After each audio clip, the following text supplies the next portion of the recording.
In this tutorial, you'll be learning how to approach an airport for landing. You're flying in a Piper Cub about 5 miles northwest of the Eagle Creek Airport, which is directly ahead of you. Adjust the throttle to maintain about 70 miles per hour for the approach. The runway in use right now at Eagle Creek is runway 3, which runs right to left. To land, you first need to line up with the runway. Waypoint markers have been placed to suggest a good flight path for the landing.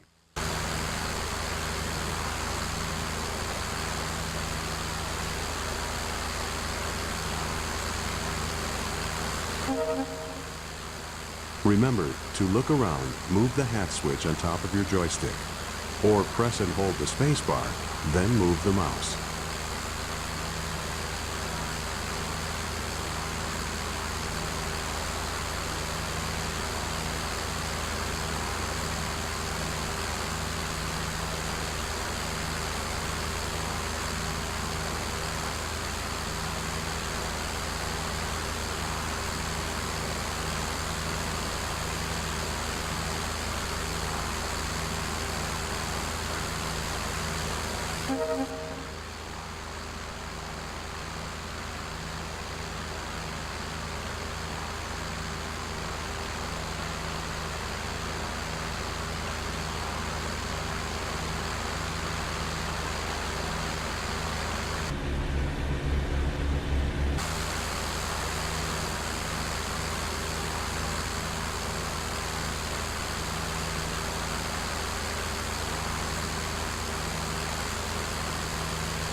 Turn to the right now to follow the markers. The mission compass in the upper left corner of your screen will point to each marker in sequence.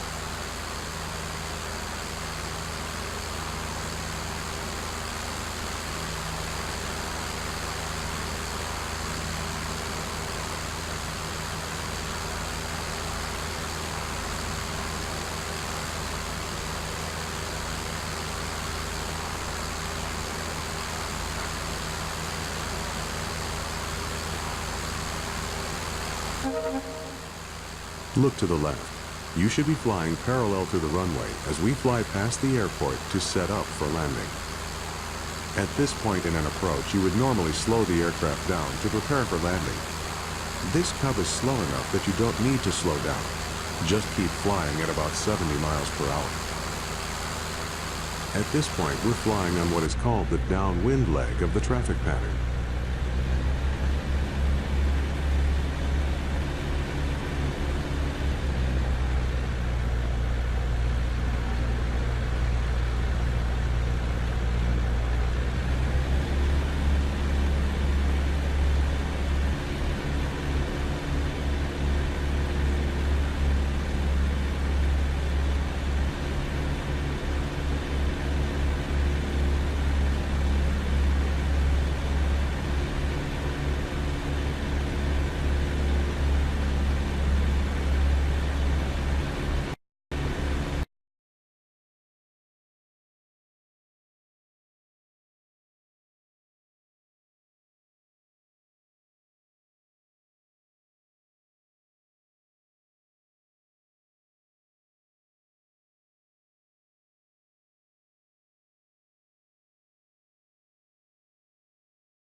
Now make a gentle turn to the left onto the base leg and follow the markers toward the runway. Try to maintain 70 miles per hour throughout the turn.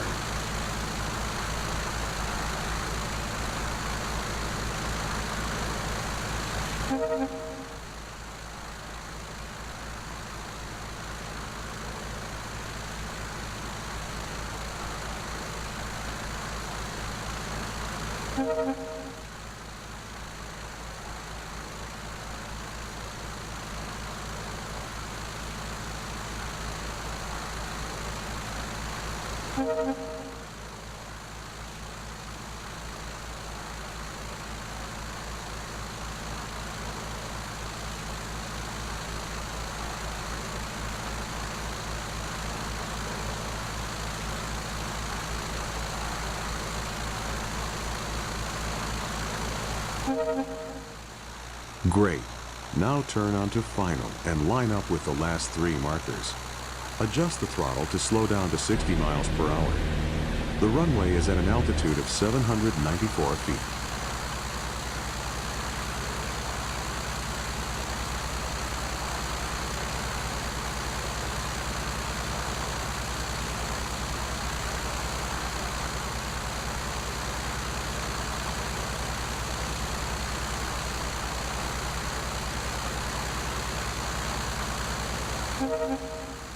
Adjust the throttle to slow to 55 miles per hour.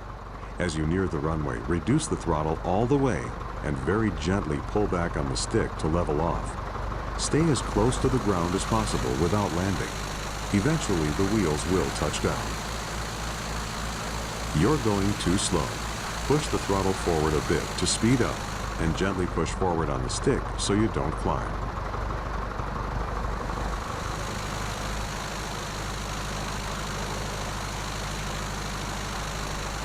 You're doing well. Keep it steady.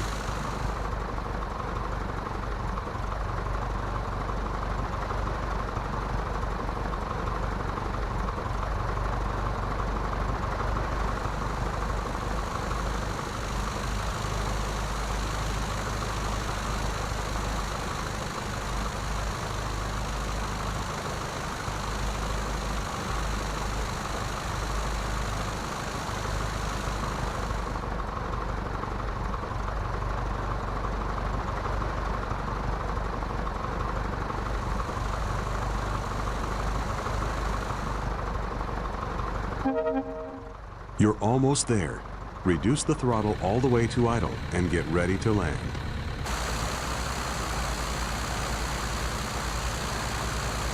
Great, you're on the ground. Coast to a stop or apply the brakes.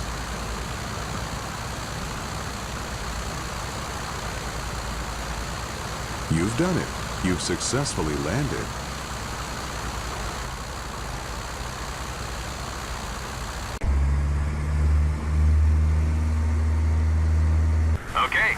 Sitka straight ahead of us.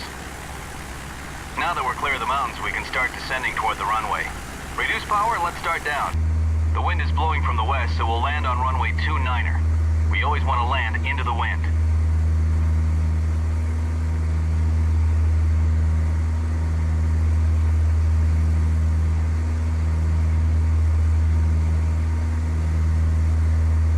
Sitka traffic, Caravan 25 Tango is on right base for runway 29er.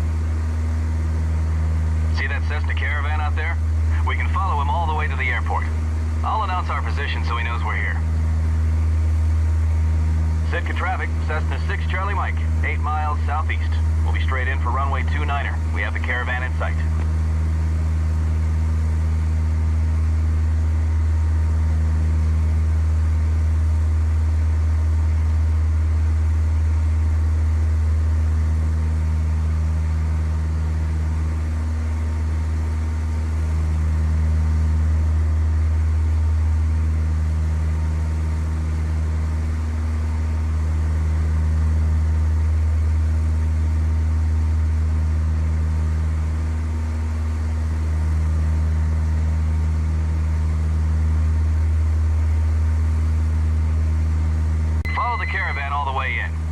Your flaps and slow down a bit.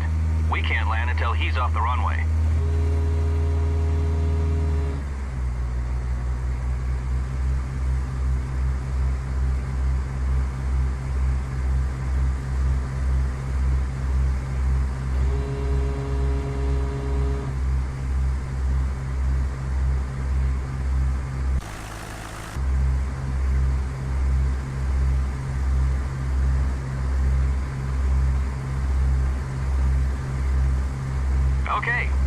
necessary to start lining up with the runway.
Sitka traffic, Caravan 25 Tango is clear of the runway.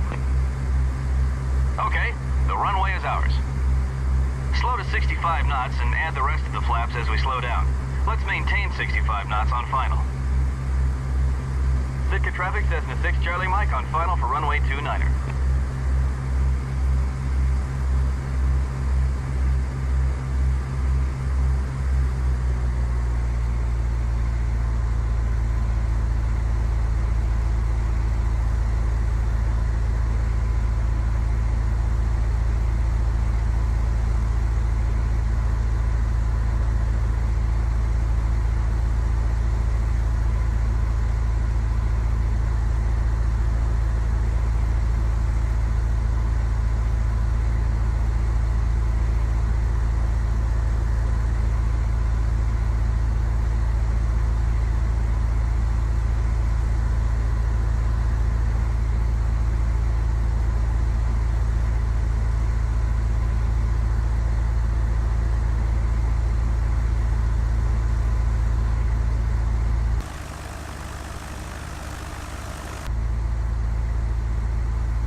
This flight is just a quick 35-mile repositioning from Edinburgh to Glasgow without any passengers on board.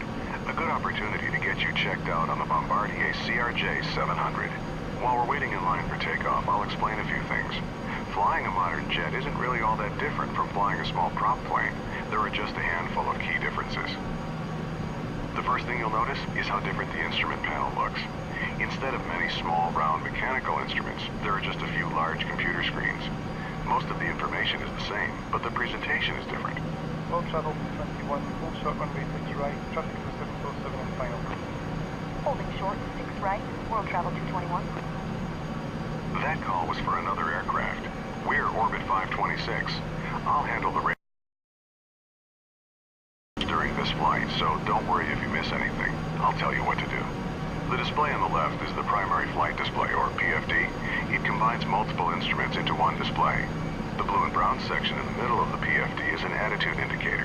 The vertical tape on the left side shows airspeed, and the tape on the right side shows altitude. At the bottom in the middle is a horizontal situation indicator, which shows heading, and to the right of that is a vertical speed indicator. Glass displays like these take some time to get used to, but once you get the hang of it, you'll love them. The display to the right of the PFD is the navigation display, which shows a top-down view of the aircraft's position relative to navigational aids and the flight plan route. You can change how the map looks by using the format and range knobs on the left side of the panel. Try it now if you want to.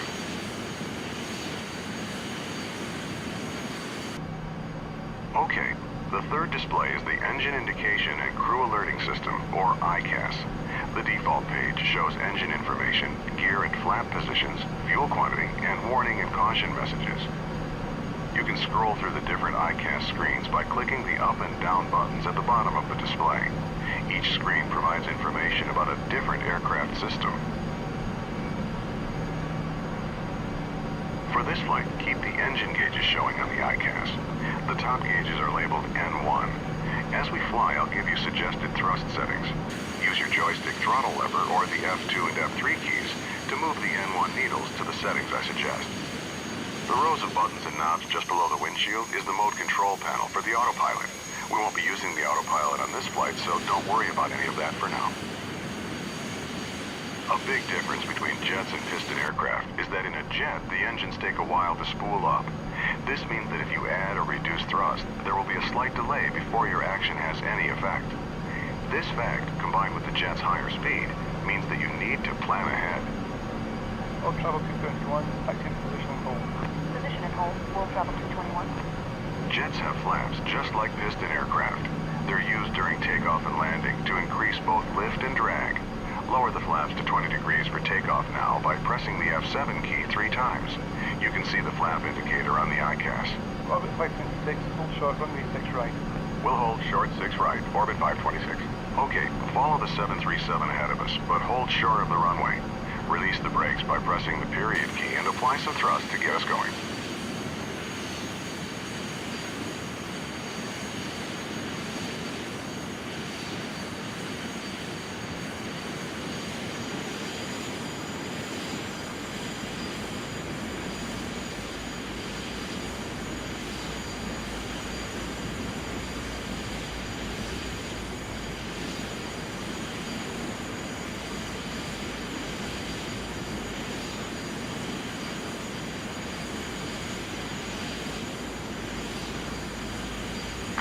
Stop here.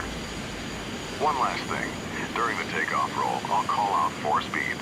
When I call 80 knots, glance at your airspeed tape to verify it's moving and indicating approximately the same speed as mine.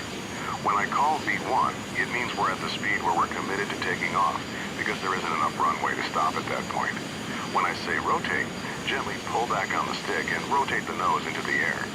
Finally, I'll call V2, when we reach the minimum safety speed at which we can safely climb on just one engine if there's a failure. World travel 221, wind scan, takeoff. World travel 221, rolling.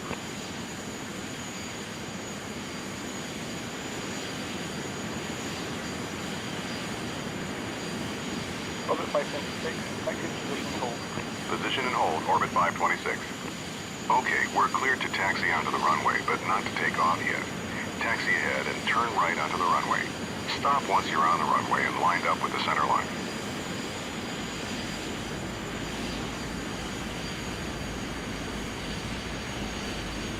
Press Shift 5 to display the overhead panel and turn on the landing light by clicking the switch in the lower left corner.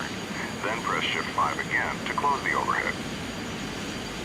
Before we take off, let's review exactly what will happen. You'll control the aircraft, I'll handle the radios.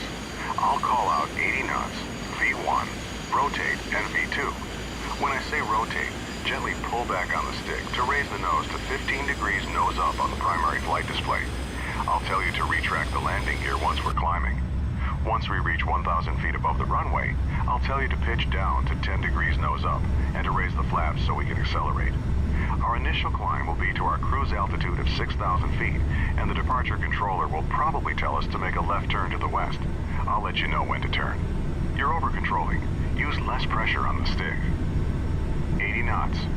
Orbit 526, winds are calm, runway 6 right, clear for takeoff. Positive rate, gear up. Raise the landing gear by pressing the G key. Orbit 526, contact departure. Clear for takeoff, orbit 526. Okay, move the stick to adjust pitch to 10 degrees nose up on the primary flight display, and raise the flaps. Reduce thrust to about 80% N1 to keep our speed below 250 knots. Climb and maintain 6,000 feet. Orbit 526, switching. All right, we're cleared to go. When you're ready, use the throttle lever on your joystick or press the F3 key to add thrust. Start with 50% N1. Let the engine stabilize and then increase thrust to 100%. Edinburgh departure, orbit 526 with you, climbing to 6,000. V1. Rotate. Slowly pitch up to 15 degrees. V2. 80 knots. Orbit 526, roger. Orbit 526, turn left, heading 270. Left to 270, orbit 526. Okay, it's time for the turn. Make a nice easy left turn until our heading is 270 degrees. That's due west. Let's run through the after takeoff checklist. Landing gear, up. Flaps, up. Thrust set to 80% N1 for the climb. After takeoff checklist complete.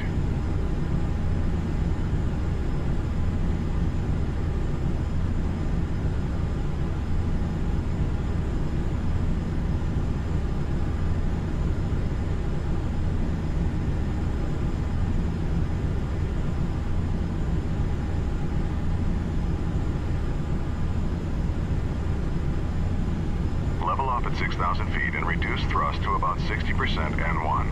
That should give us about 250 knots. We'll stay low on this short flight, so don't exceed 250 knots and keep the landing lights on. This is standard practice below 10,000 feet.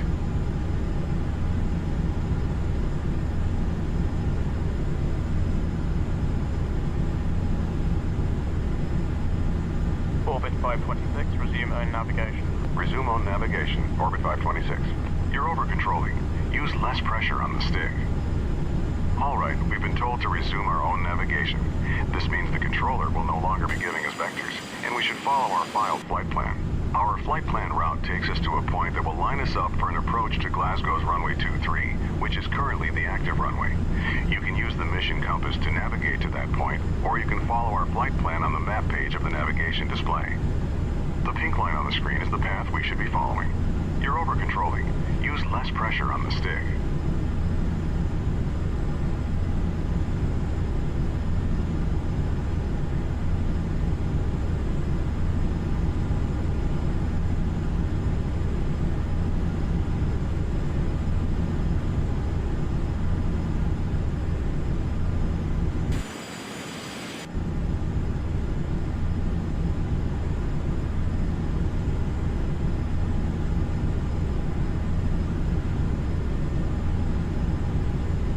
Exceed 250 knots below 10,000 feet.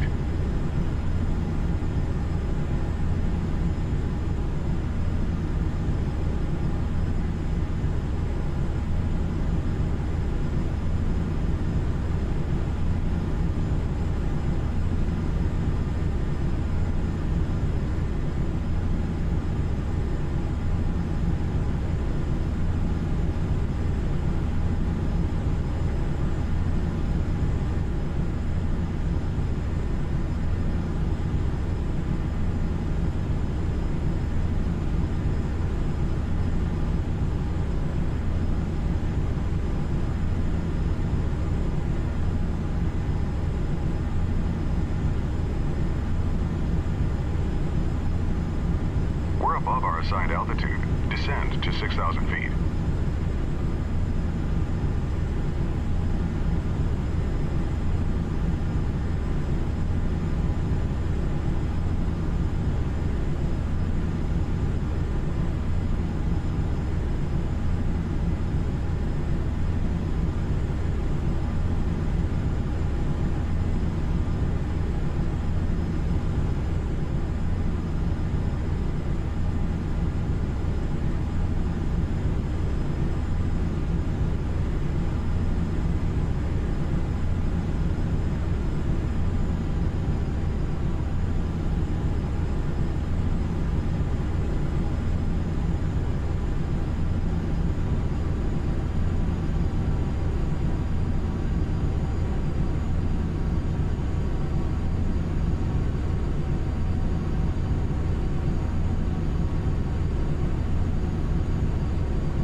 Orbit 526, contact Glasgow approach on 119.1. Orbit 526, switching.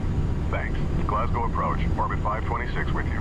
Orbit 526, Glasgow approach. Good morning. Reduce speed to 210 knots. Expect vectors for the visual approach. Runway 23 at Glasgow. Glasgow altimeter 29902. Slowing to 210 and we'll expect the visual for runway 23. Orbit 526. Bring the thrust back to about 50% N1, then adjust it to maintain 210 knots. Since the weather's good, the controller will line us up with the runway and give us clearance to proceed to the airport visually once we have the runway in sight.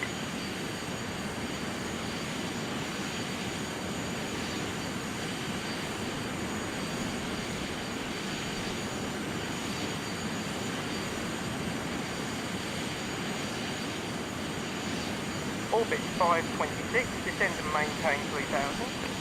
Descend and maintain 3,000, orbit 526. Okay, we've got clearance to descend to 3,000 feet. Reduce thrust to idle and gently push forward on the stick to take us down. Pitch to about 7 degrees nose down to maintain 210 knots as we descend.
Orbit 526, reduce speed to 180 knots. Okay, level off here at 3,000 feet and bring the thrust back up to about 50% N1 to maintain 210 knots. Slowing to 180, orbit 526. Okay, now reduce thrust a bit to slow to 180 knots. Pull back on the stick a bit to keep the nose from dropping. Maintain 3,000 feet as you slow down. Press F7 twice to lower the flaps to 8 degrees. The flaps will slow us down, so bring the thrust back up to about 60% N1, so we maintain 180 knots.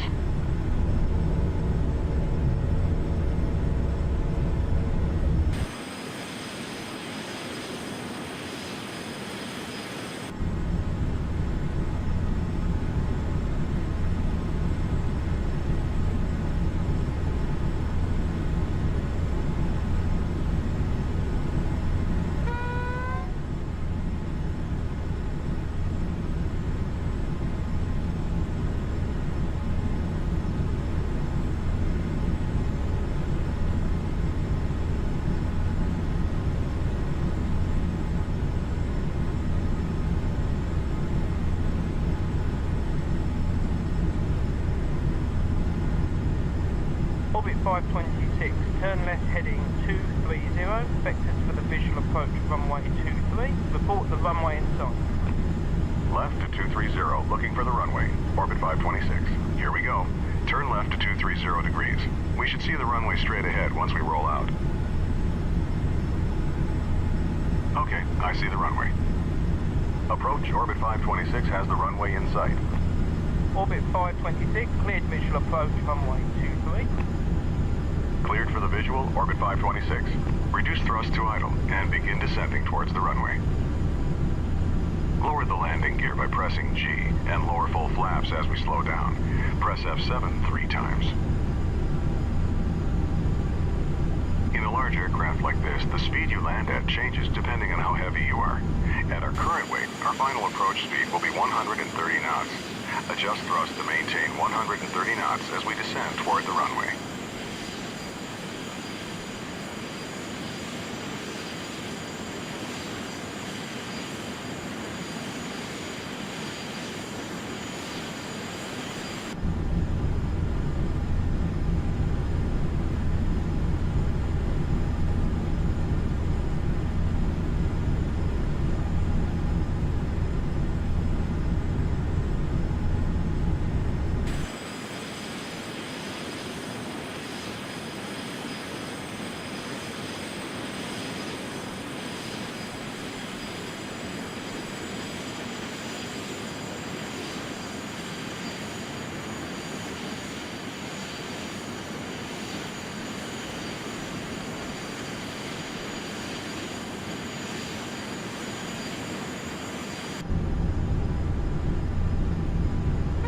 Orbit 526, contact tower on 118.8. Switching to tower now. Orbit 526. Thanks. Glasgow Tower, Orbit 526 with you on the visual approach for runway 23. Orbit 526, Glasgow Tower, you're number 1. Clear to land runway 23. Wind calm. Clear to land, Orbit 526. We're cleared to land, so let's run through the before landing checklist. It's a short one. Landing gear, down. Flaps, set to 45 degrees. Landing checklist complete. Continue descending. Once we're about 50 feet over the runway, reduce thrust to idle and pull back on the stick slightly to touch down on the main wheels first. Then slowly lower the nose.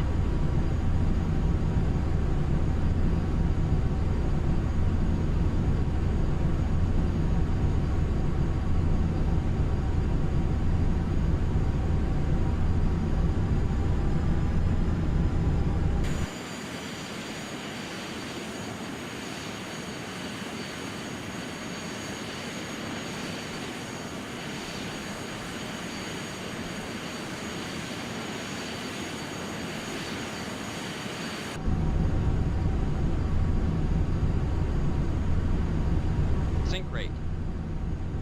Pull up. Pull up. Pull up. Pull up.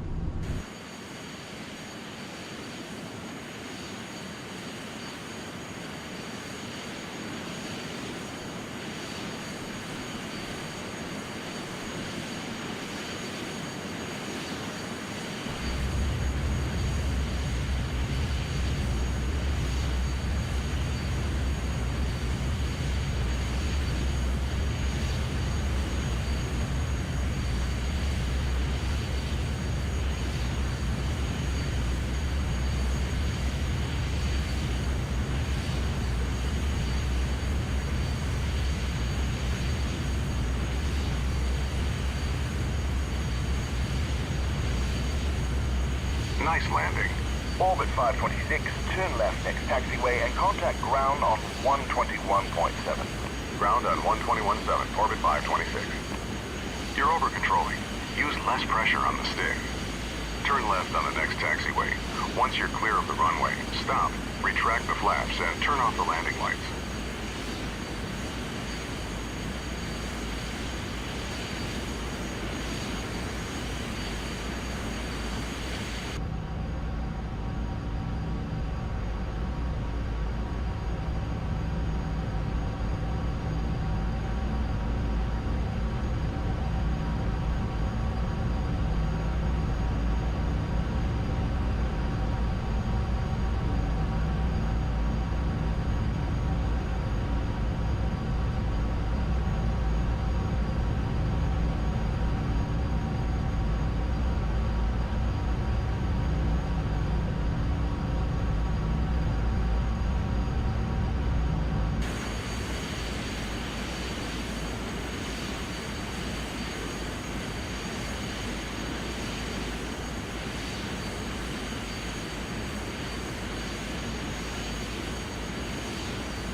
Glasgow ground, orbit 526, clear of 23.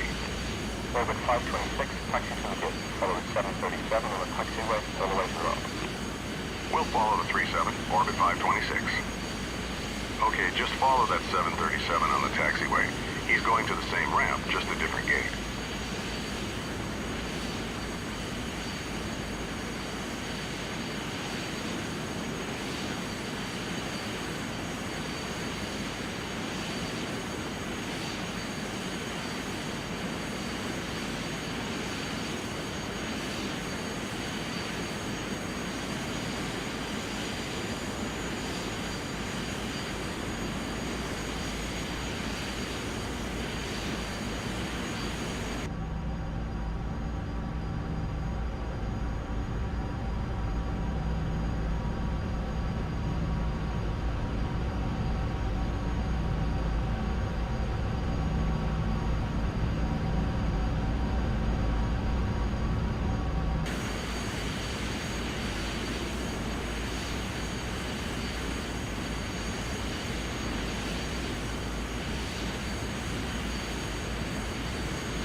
Make a right turn into this area.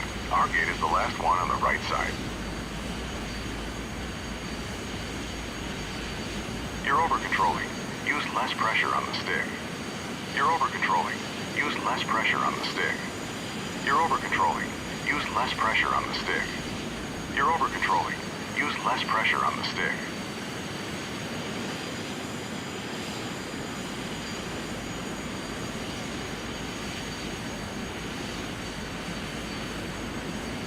There's our gate at the end. Pull up to the jetway and stop.